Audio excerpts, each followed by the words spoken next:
Okay, more breaking news as Bloomberg and many other sports media outlets are reporting as of today that Strategic Sports Group is set to invest $3 billion into the PGA Tour. And perhaps even more importantly, that investment could start rolling in as early as next week.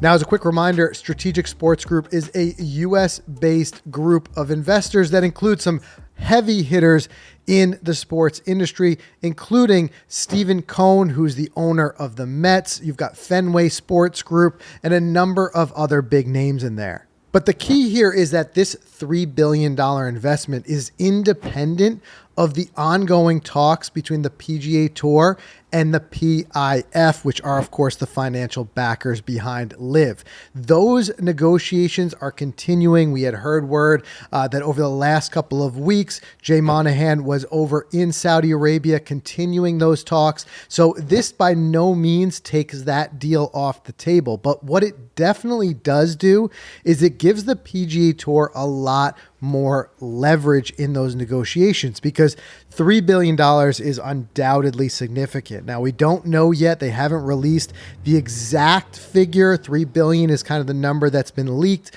But as far as what's the term on that, how long that's going to be. But regardless, it's a significant cash injection which can help the PGA Tour continue to support those massive purses that we're seeing in the signature events. We're going to talk about that more in just a second.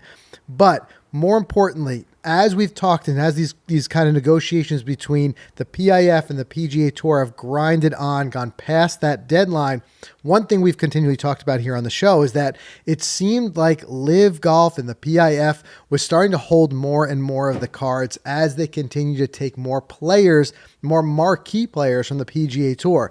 Of course, Jon Rahm was the big announcement. Then just this week, we've got Tyrrell Hatton now making the move over. So in a lot of ways, that was the LIV and the PIF really strengthening their hand in the negotiations, kind of showing that they needed the PGA Tour less and less. Now the PGA Tour effectively is striking back by putting $3 billion of US-based investment in their back pocket, kind of makes it to where they can continue to compete with LIV in the area of these massive purses and massive payouts. And what is ultimately coming down the line is a little bit more of an equity share for the players. That's something we've heard. But now they need LIV and the PIF just a little bit less because they have that money. But that's not to say that the two are not still going to come together in some way. There's been people speculating.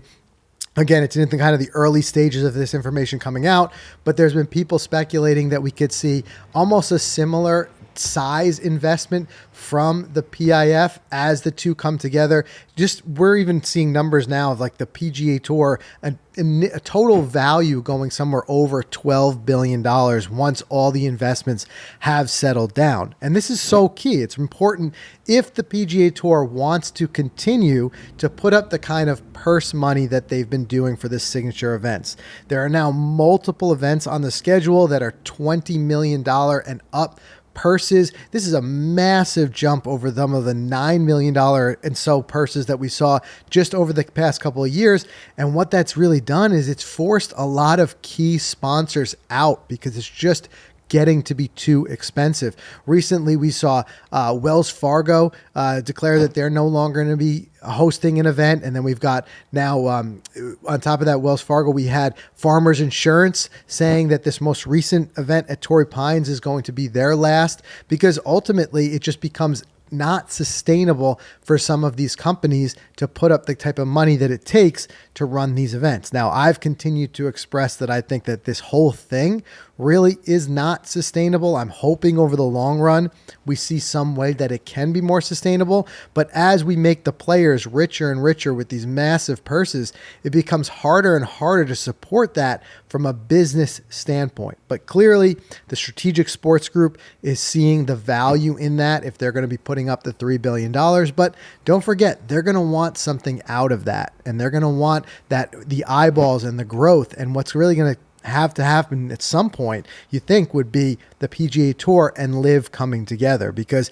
so long as they operate separately and as rivals, and these issues we're seeing now with players like Tyrrell Hatton, and they're no longer playing on the PGA Tour or the DP World Tour, what that ultimately does is it fragments the audience. It splits them apart. So there's going to be less viewership. I mean, that's something we've talked about here on the podcast. We've heard a lot of people say it and talk about how what this is really doing is it's taking a lot of the casual viewers of golf and it's frustrating them. You know, they're not sure. It's becoming more difficult to understand between the two tours. How, when, and where do they watch the different events? So ultimately, it's great to see that the continued cash injection and the investment in the sport that we follow so closely, but where is the long-term sustainability? We get to a point where we keep pouring more and more money in, but it makes me wonder, is that the investment that's going to keep this going? Are the investors who are putting up the big bucks the ones who are going to continue to be satisfied by that investment and continue to invest to support these huge purses, these player ownerships, these signing bonuses, everything that we're seeing? Now, it's their money, not mine. I would only hope that they are seeing the future far enough down the road, and it does make sense to them, but it is concerning to see so much money going around. Regardless, though, that's the latest. We see now this huge $3 billion injection,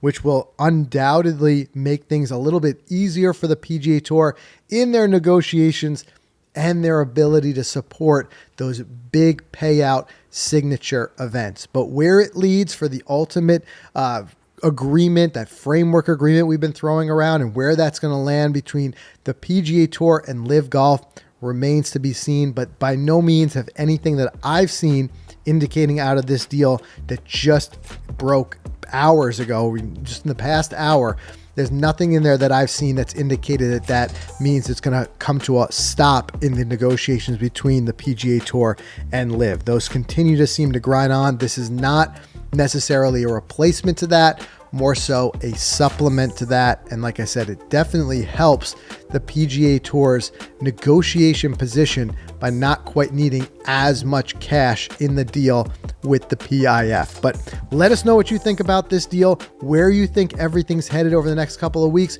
We're going to stay really on top of this. Any breaking news, we'll make sure to bring it right to you guys.